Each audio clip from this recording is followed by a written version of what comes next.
आपको इस सागर की भांति बनना होगा। शांत चित्त रहिए, सब कुछ संतुलन में रखिए। यदि जीवन में कुछ अधिक ही सुख आ जाए तो अपनी सुध बुध मत खोइए।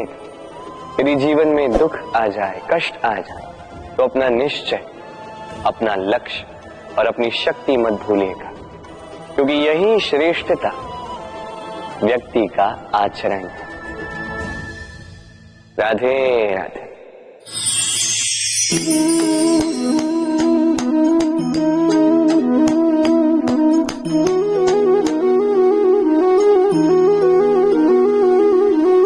आप सोच रहे होंगे कि मैं कर क्या रहा। मैंने सुना कि चट्टानों में जो है रत्न पाए जाते, वही ढूंढ रहा था। तो देखिए कैसी विचित्र बात है।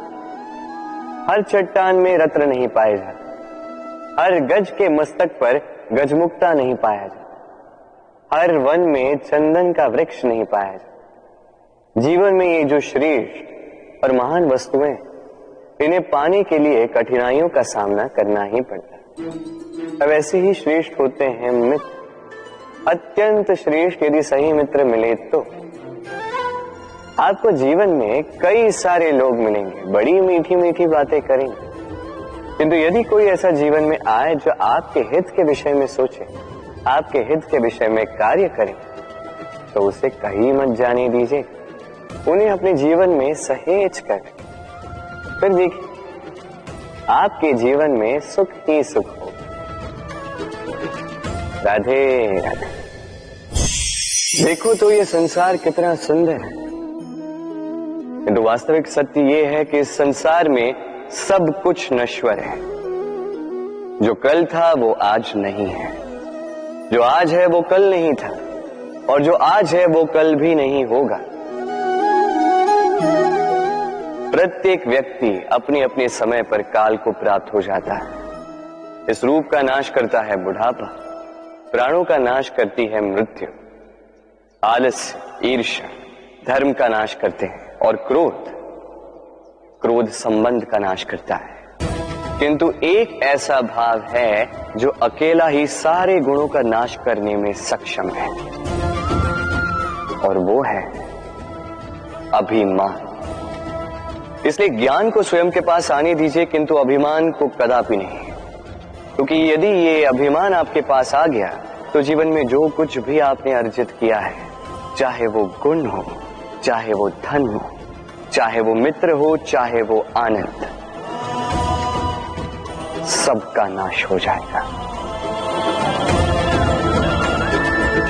राधे राधे। इस पुष्प को देख रहे हैं, कितना सुंदर खिला हुआ है ये पुष्प, और इसका कारण क्या है आप जानते हैं? ये पुष्प नहीं जानता कि कल इसके साथ क्या होने वाला, और ना ही ये पुष्प जानना चाहता है। ये नहीं जानता कि कल ये किसी सुंदरी की केस सज्जा में लगेगा या किसी अर्थी पर शोक का प्रतीक बनेगा। ये जीता है तो केवल आज, केवल वर्तमान, और इसीलिए स्वयं भी महकता है, दूसरों को भी महकाता है। स्मरण रखिएगा, सुखी जीवन का मूल मंत्र यही है, ना जीवन की चिंता, ना मृत्यु का भय। जो है वर्तमान, इसी वर्तमान को जिए, इसी वर्तमान को भोगे, और इसी वर्तमान में अपना आनंद ढूंढे। स्वयं सुखी रहे और सबको सुखी करे। राधे राधे। चलिए आपसे एक प्रश्न पूछता हूं, स्वर्ण और लोहे में अंतर क्या है? अब अधिकतर लोगों का उत्तर यही होगा कि स्वर्ण बहुमूल्य है। स्वर्ण का मूल्य लोहे से कहीं अधिक उचित है, किंतु हमें ये बात नहीं भूलनी चाहिए कि स्वर्ण हमारे श्रृंगार का कार्य करता है, हमें तनिक और सुंदर दिखाता है। दूसरी ओर लोहा उन सैनिकों की ढाल और तलवार बनकर रक्षा करता है जो सैनिक हमारे प्राणों की रक्षा करते हैं। ये सैनिक नहीं तो हमारे प्राण। अब बताइए, स्वर्ण का मूल्य अधिक होने से क्या लोहे का मूल्य कम हुआ? कदापि नहीं। इसी प्रकार इस जीवन में आप चाहे जितने प्रयास कर, कुछ न कुछ ऐसा अवश्य होगा जो आपको कभी नहीं मिलेगा। और इसके कारण स्वयं को हीन समझ लेना अनुचित है। हो सकता है आपके पास वो गुण हो जो संसार में और किसी के पास भी नहीं है, तो उस गुण को समझिए, उसे बढ़ाइए और उसे सहेज करें। स्मरण रखिए, संसार में प्रत्येक व्यक्ति विशेष होता है और संसार में सभी को सब कुछ नहीं मिलता। स्वयं देख लीजिए, स्वर्ण को जिस दुकान में सहेज कर रखा जाता है, उस दुकान के ताले लोहे से ही बने। वर्षा के ऋतु में जब भयानक वर्षा होती है, तीव्र गति से वायु चलती है, तब अक्सर आपने देखा होगा ये पक्षियां, इनके घोंसले अक्सर टूट जाते हैं, नष्ट हो जाते हैं। किंतु क्या कभी आपने इन पक्षियों को विलाप करते हुए देखा है? कभी नहीं। जैसे ही वर्षा रुकती है, ये पुनः तिनका तिनका जोड़कर अपना घोंसला पुनः बना ही देते हैं, अपना संसार वैसा बना देते हैं जैसा पहले था। और ऐसा क्यों? क्योंकि इस चक्रवात के कार्य से इन पक्षियों को कोई लेना देना है ही नहीं। वो तो बस वो करते हैं जो उनके हाथ में है। और यही है सुखी जीवन का मूल मंत्र। जो आपके वश में नहीं, उस पर विलाप करके कोई लाभ नहीं होगा। अपना ध्यान केवल उस पर केंद्रित कीजिए जो आपके वश में। जो बदल चुका है उसे कदाचित आप बदल नहीं सकते, किंतु जिसे आप बदल सकते हैं उस पर ध्यान केंद्रित कीजिए। इस जीवन में तनिक सकारात्मक बन जाइए, देखिए सब शुभ होगा। राधे राधे।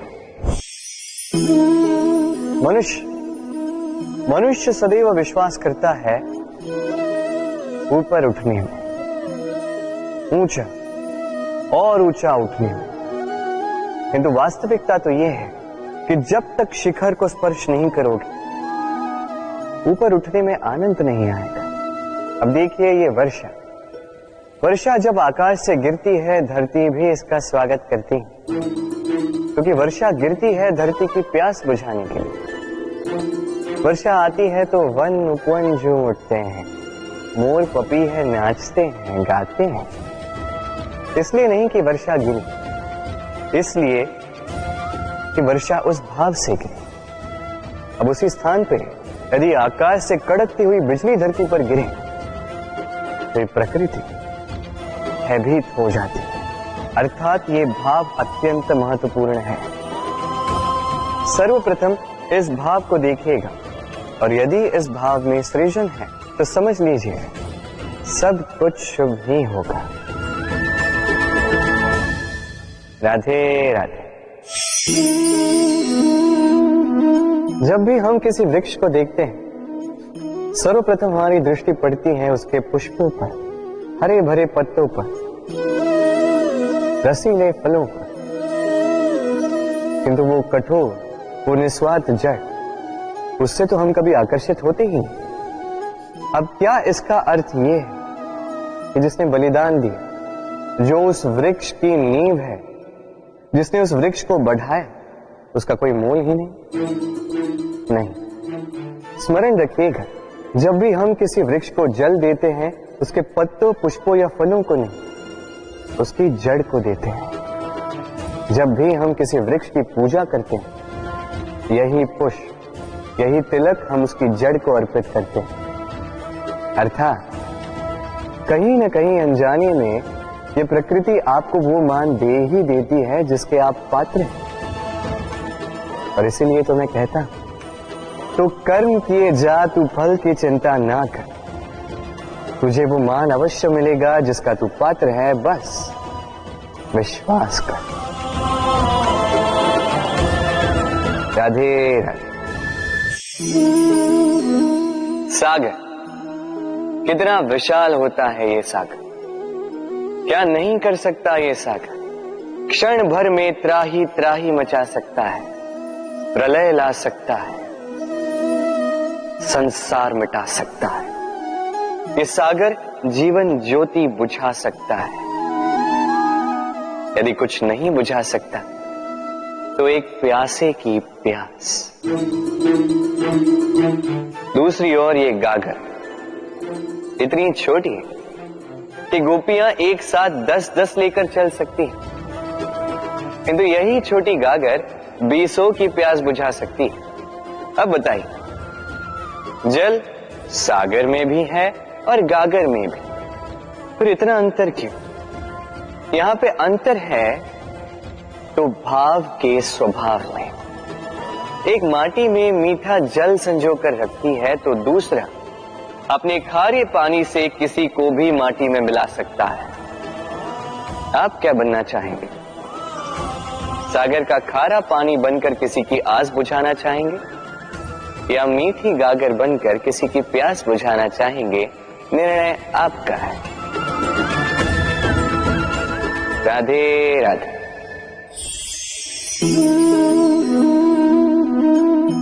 बालपन में एक बात थी जो मुझे कभी समझ नहीं आई।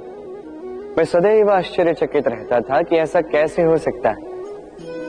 बात कुछ यूं थी, मैं हमारी गौशाला में देखता था अलग अलग रंग रूप की गैया, किसी का रंग काला तो किसी का श्वेत, किसी का भूरा तो किसी का चितकब।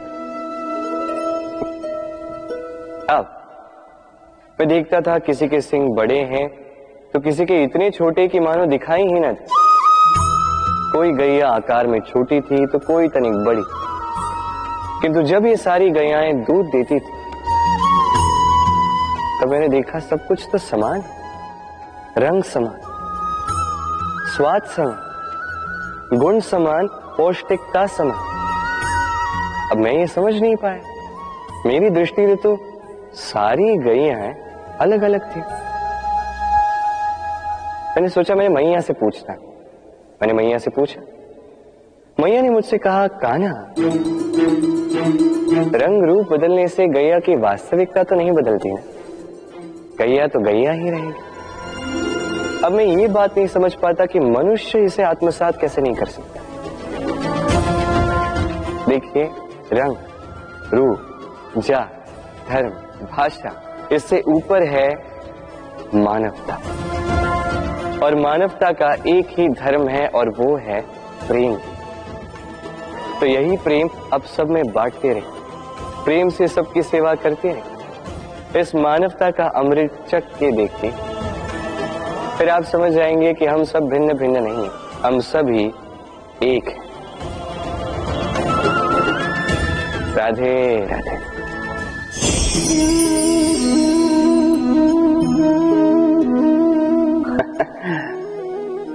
मेरे मन में अभी अभी एक विचार आया। क्या आप भी ऐसा सोचते हैं कि ऐसा क्यों होता है? ईश्वर ने हमें 2 आंखें दी, 2 कान दिए, 2 हाथ दिए, किंतु मुख केवल एक ही दिए, जीभ केवल एक ही दी। ऐसा क्यों? क्या कारण हो सकता है इसके पीछे?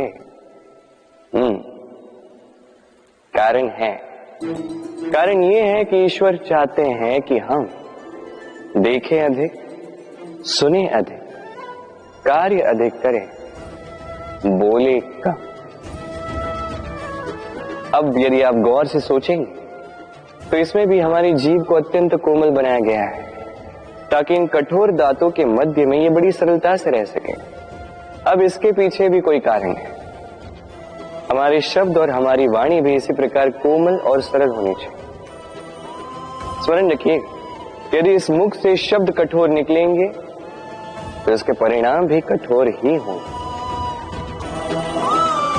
इसी कोमल, इसी सरल और इसी मीठी वाणी के साथ आइए मेरे साथ कहें, राधे राधे।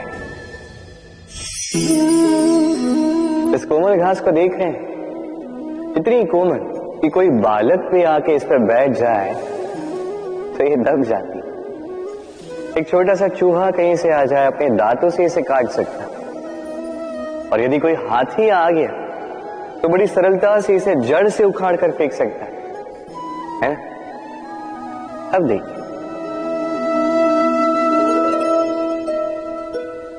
मैंने इसी घास को गूंथ कर एक रस्सी बनाई, और अब वही कोमल घास एक शक्तिशाली बंधन में परिवर्तित हो चुका।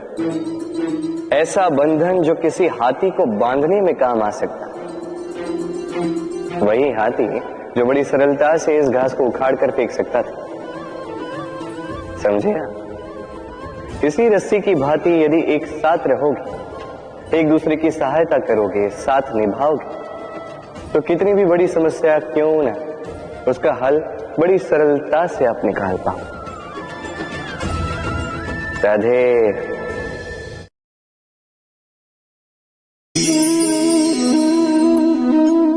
कैसे हैं आप? पूछने का कारण ये कि आज के समय में आसपास किसी भी देख लो, दुखी, व्याकुल, सोचता है कि संसार में सबसे अधिक दुख उसी के जीवन में, सबसे अधिक समस्याएं उसी के जीवन में। संसार में ऐसा कोई व्यक्ति नहीं जिसके जीवन में समस्या नहीं, और संसार में ऐसी कोई समस्या नहीं जिसका हल मनुष्य के पास नहीं। किंतु उस हल को खोजने के लिए अपनी भुजाओं को खोलकर जीवन में आगे बढ़ना होता है, साहस से आगे बढ़ना होता है। किंतु कुछ लोग क्या करते हैं, अपने माथे पर हाथ रख के किसी कोने में बैठकर निराश होकर अपने भाग्य को कोसते हैं। नहीं, ये कभी मत कीजिए। कर्म कीजिए, आगे बढ़िए, साहस दिखाइए, और सबसे महत्वपूर्ण बात, संयम रखें। क्योंकि आपका लक्ष्य कितना भी कठिन क्यों ना हो, उस तक पहुंचने का मार्ग आपके पांव के नीचे से होकर ही जाए। राधे राधे। आप ऐसे कई लोगों को जानते हो जो ब्रह्म मुहूर्त में उठते हैं, स्नान करते हैं, प्रार्थना करने बैठ जाते हैं, श्लोक पाठ करते हैं और दूसरों को भी ज्ञान देते हैं कि वो भी ये सब करें, मंत्रोच्चार करें।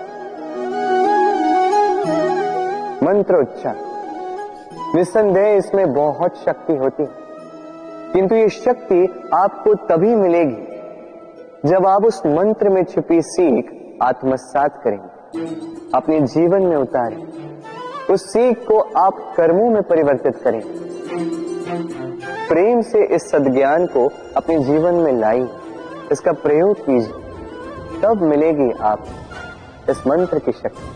अन्यथा ये मंत्र पढ़ के कोई लाभ नहीं होगा। स्मरण रखिएगा, मंत्र की शक्ति उसे बोलने में नहीं, उसे अमल करने में। राधे राधे। कितनी शांत, सौम्य, शीतल होती है एक बहती नदी। आसपास की भूमि को नम करती है, पशुओं को जल देती है, पक्षियों के लिए क्रीड़ा स्थल बन जाती है और हमें देती है शांति। किंतु बाढ़ में जब यही बहती नदी प्रकोप पर उतर आती है, जब अपना रौद्र रूप धारण कर लेती है, कुछ नहीं छोड़ती।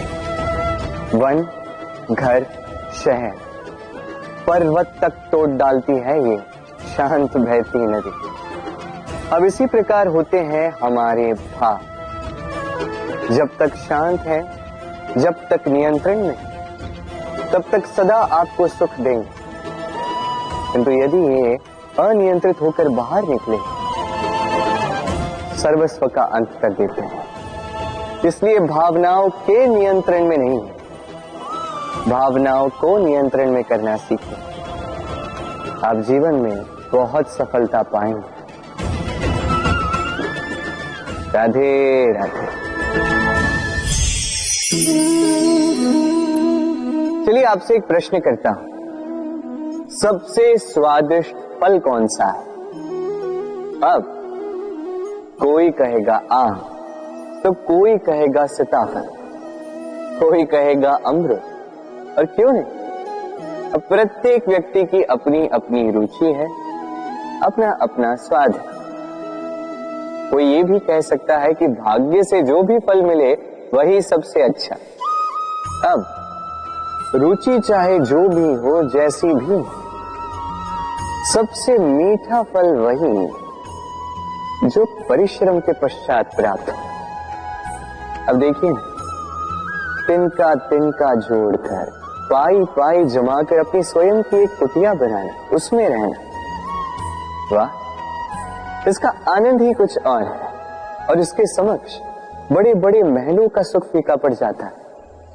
ऐसा क्यों होता है? इसका उत्तर बड़ा ही सीधा साधा है। जब आप परिश्रम करते हैं, मानसिक परिश्रम करते हैं, शारीरिक परिश्रम करते हैं, अपना सारा समय उसमें निवेश करते हैं, निरंतर प्रयास करते हैं, उसके पश्चात आपको यह फल मिलता है, तो इस फल का मूल्य तो आप जानते ही हैं।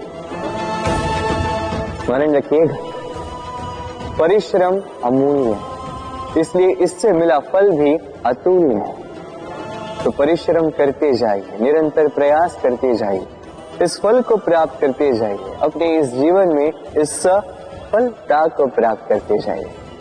और मेरे साथ प्रेम से कहिए, राधे राधे। लोग कहते हैं संगठन में बहुत शक्ति होती है, और सत्य कहते हैं। अब देखिए, एक उंगली और एक मुट्ठी के बल में कितना अंतर है हम सभी जानते हैं, किंतु एक उंगली आपको उचित मार्ग दिखा सकती है, मुट्ठी मार्ग अवरुद्ध कर सकती है। इसलिए यह जानना अत्यंत महत्वपूर्ण है कि संगठन और भीड़ में क्या अंतर है। इसे पहले पहचान। संगठन वो जहां आपका अपना व्यक्तित्व, अपनी पहचान, केवल शक्ति पाने के लिए भीड़ का भाग बन जाना ठीक नहीं, क्योंकि ये भीड़ भले ही आपको शक्ति दे, किंतु आपसे आपकी पहचान छीन लेती है। इसलिए संगठन में रहिए, किंतु अपने व्यक्तित्व को, अपनी पहचान को, इसे कभी मत खोइएगा। राधे राधे। क्रोध, क्रोध क्या है कौन नहीं जानता। हर आयु, हर वर्ग, हर श्रेणी के व्यक्ति को क्रोध का अनुभव हो चुका है। बल्कि किसी किसी का तो परिचय ही इसी प्रकार दिया जाता है कि व्यक्ति अत्यंत क्रोधी है, इससे तनिक बच के ही रहना। अब क्रोध क्या है हम सभी जानते हैं, किंतु ये क्रोध कर क्या सकता है ये बहुत कम लोग जानते हैं। क्रोध कुछ इस प्रकार है, किसी जलते हुए अंगारे को पकड़ना और किसी और की ओर फेंकना।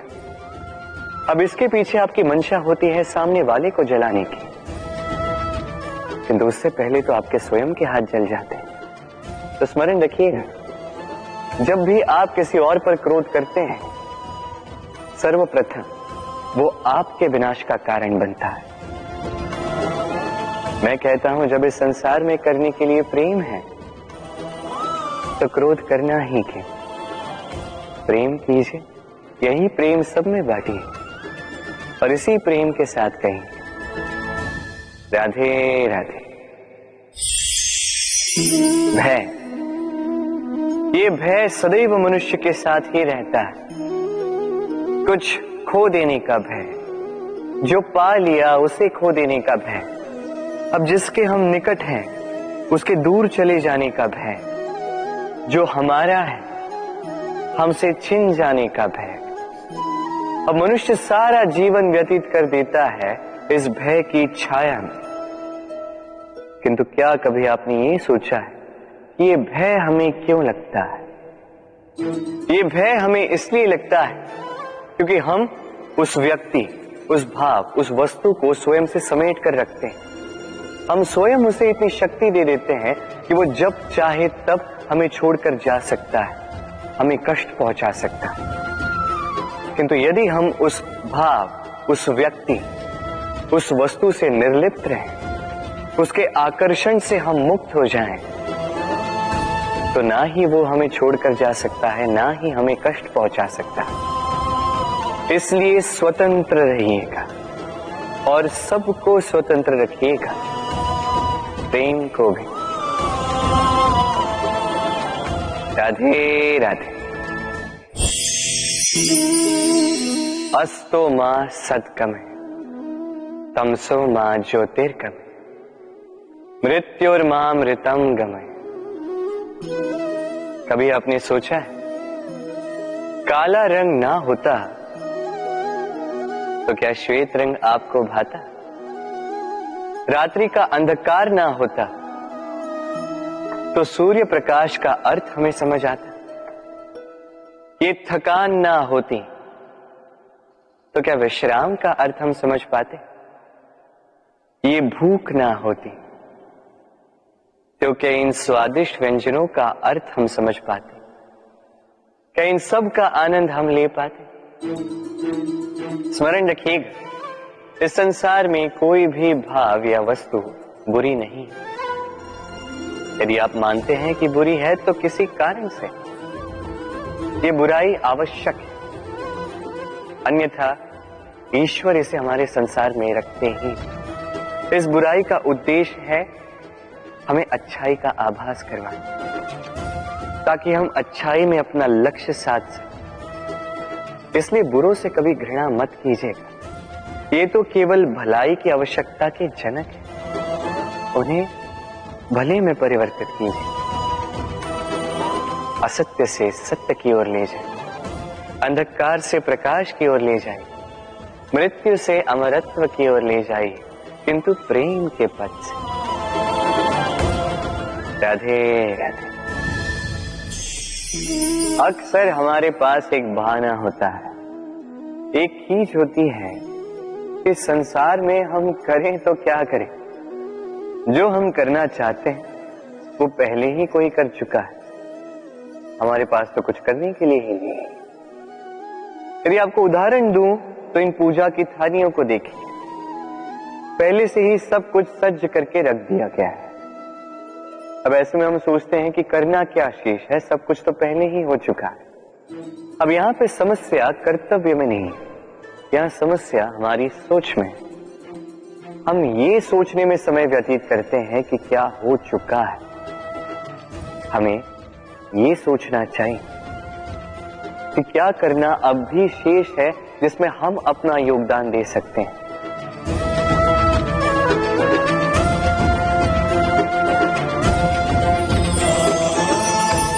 समझे?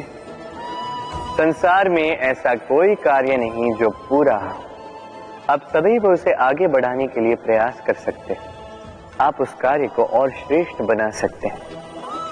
बस आवश्यकता है तो सकारात्मकता की। राधे राधे।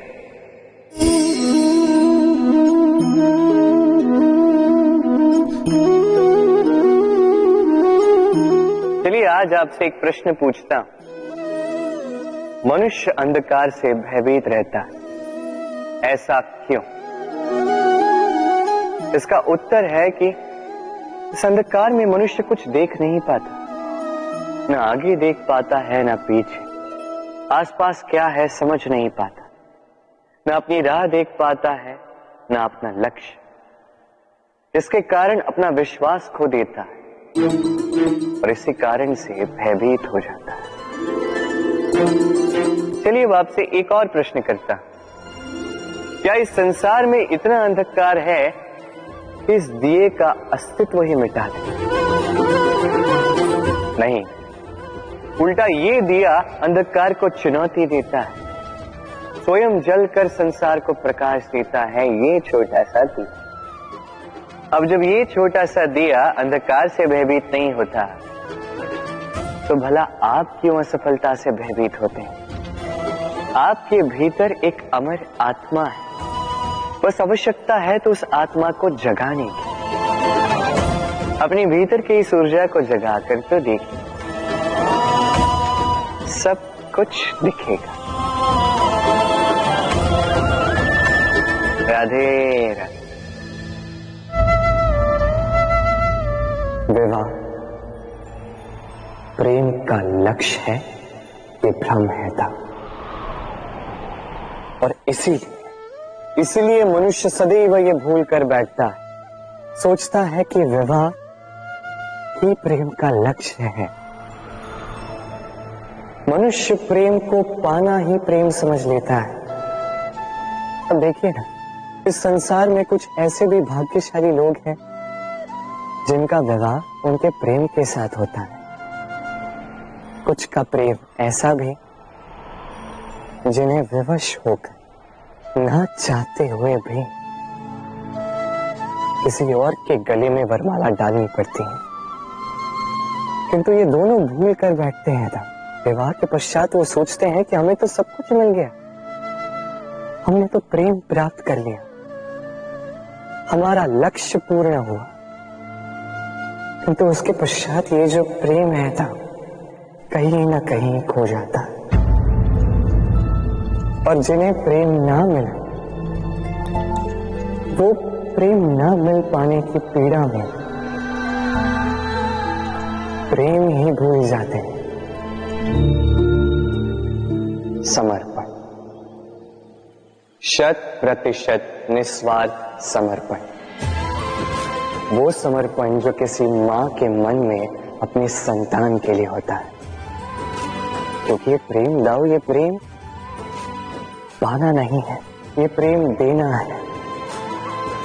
अपने आप को, अपने अस्तित्व को, अपनी आत्मा को समर्पित कर देना। ये प्रेम ना ही शारीरिक है ना ही भौतिक, ये प्रेम तो अपनी आत्मा का समर्पण है। ये विवाह एक संबंध अवश्य है और इसमें कुछ भी अनुचित नहीं है। ये विवाह प्रेम से प्रतिबंधित नहीं है था। ये प्रेम कहीं ऊंचा है। अब यदि मैं आपको उदाहरण दूं तो क्या राधा के विवाह के पश्चात मैं उसके सुख की कामना करना छोड़ दूं? कैसे मैं प्रयास न करूं कि राधा जीवन में सदा सदा के लिए सुखी रहे? क्या मेरे मन में राधा के लिए प्रेम कम हुआ? कृष्ण का राधा के प्रति प्रेम कृष्ण में समाहित है ना? दाऊ, ये प्रेम पाप तब बन जाएगा जब इस प्रेम के बदले हम कुछ चाहेंगे। किंतु यदि ये प्रेम समर्पित हो तो ना ही ये अनीति है ना ही ये पाप है। पर सेतु बांधने की कथा के विषय में तो आपने सुना ही होगा। श्री राम की सेना को 100 योजनों के समुद्र को पार करके लंका पर आक्रमण करना था। वास्तुकार, नल और नील ने सेतु बांधने का उपाय सोचा, किंतु अब सेतु बांधा कैसे जाए? समुद्र इतना गहरा है, कितने पत्थर डाले जाए कि पार करने लायक स्थान हम समुद्र से ले सकें। तब किया गया एक काम, पत्थरों पर लिखा गया राम का नाम, और जब इन पत्थरों को सागर में फेंका गया तब वो तैरने लगे। अब कोई कहेगा ये राम के नाम की महिमा है, कोई कहेगा ये नारायण का कोई चमत्कार, किंतु नहीं, ये राम का वो गुण है, उनके व्यक्तित्व की वो महानता है जिसने उनका प्रतिनिधित्व किया। कि पत्थर भी इस सागर में तैरने लगे।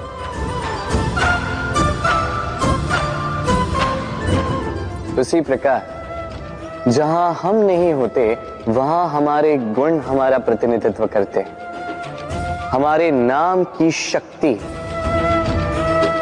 हम स्वयं बनाते हैं अपने कर्मों से, अपने गुणों से। अब चयन आपका है। आपके नाम के सहारे कोई विपदा से बाहर निकल आता है या आपके अपयश के दुष्कर्मों से कोई डूब जाता है। अच्छे से चयन कीजिए। राधे राधे। कभी किसी पंछी को देखा है? जब उसे अंडे देने होते हैं तो वो सर्वप्रथम एक स्थान खोजता है, एक स्थान जो वर्षा, धूप, शत्रुओं से सुरक्षित हो। फिर वो अपना घोंसला बनाता है, फिर अंडे देता है और फिर जब उन अंडों से नन्ही संतानें निकल आती तो उन्हें भोजन देता, उनकी सुरक्षा करता, परंतु जब उनके पंख निकल आए तो ना उन्हें भोजन देती है, ना ही उन्हें घोंसला बनाना सिखाती। उड़ने की कला सिखाती है बस। फिर वो नन्ही संतानें उड़ने की कला सीखकर स्वयं अपना भोजन लाना सीख जाती है, स्वयं घोंसला बनाना सीख जाती है। और हम मनुष्य क्या करते हैं? संतान के बड़े होने के पश्चात भी उनकी चिंता में सूखते हैं, प्रयास करते हैं कि उनके लिए घर बना सके, और अपनी संतान को और भी शक्तिशाली बनाने के स्थान पर पंगु कर जाते हैं। जीवन में वही कीजिए जो एक पंछी करता है। अपनी संतान को उड़ने की कला सिखाइए, संस्कार दीजिए, और एक समय के पश्चात उसे स्वयं अपना आकाश चुनने को मुक्त कर दीजिए।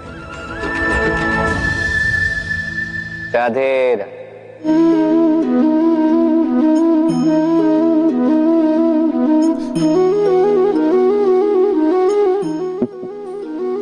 अब आप सोच रहे होंगे कि मैं इतनी एकाग्रता के साथ इस चींटी को क्यों देख रहा हूं।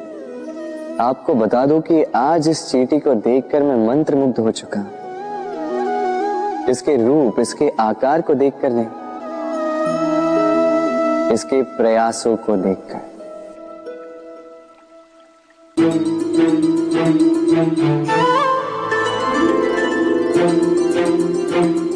आप जानते हैं, अनगिनत प्रयासों के पश्चात चींटी अपना एक छोटा सा घर बना पाती है, जो अन्य जंतुओं के लिए सरल सी बात है। वो चींटी के लिए उसके जीवन की सबसे बड़ी घटना, सबसे बड़ी सफलता है। भविष्य में चींटी रहे न रहे, इनके बनाए हुए घर वर्षों पश्चात तक टिके रहते हैं। जीवन में सफलता के साथ भी ऐसा ही होता है। आपको एक दिन में सफलता नहीं मिलती, किंतु यदि आप प्रतिदिन प्रयास करते रहे तो एक दिन आपको सफलता अवश्य मिलेगी। स्मरण रखिएगा, भाग्य के द्वार उनके लिए नहीं खुलते जो हार मान लेते हैं। भाग्य उनका स्वागत करता जो उठकर उनके द्वार खटखटाने का प्रयास करते। तो प्रयास करते रहे, सफलता एक न एक दिन आपके पास आएगी। राधे राधे। क्या प्रेम में विवाह करना अनिवार्य है? तुम्हें क्या लगता है? बात बुराई की नहीं है राधा, बात है बंधन और जुड़ाव की।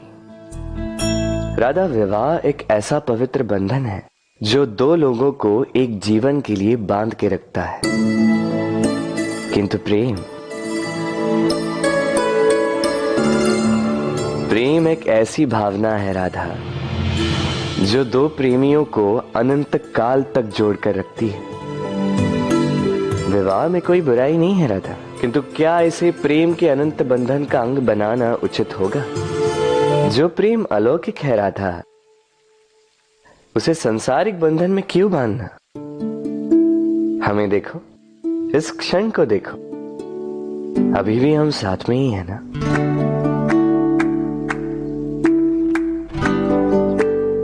प्रेम भी यही सिखाता है राधा कि दो लोग, दो प्रेमी पूरे अस्तित्व के साथ हर क्षण एक दूसरे के संग बिताएं, बिना भविष्य की चिंता किए और इन आशाओं और आकांक्षाओं के खेल से परे होकर एक दूसरे को समझें।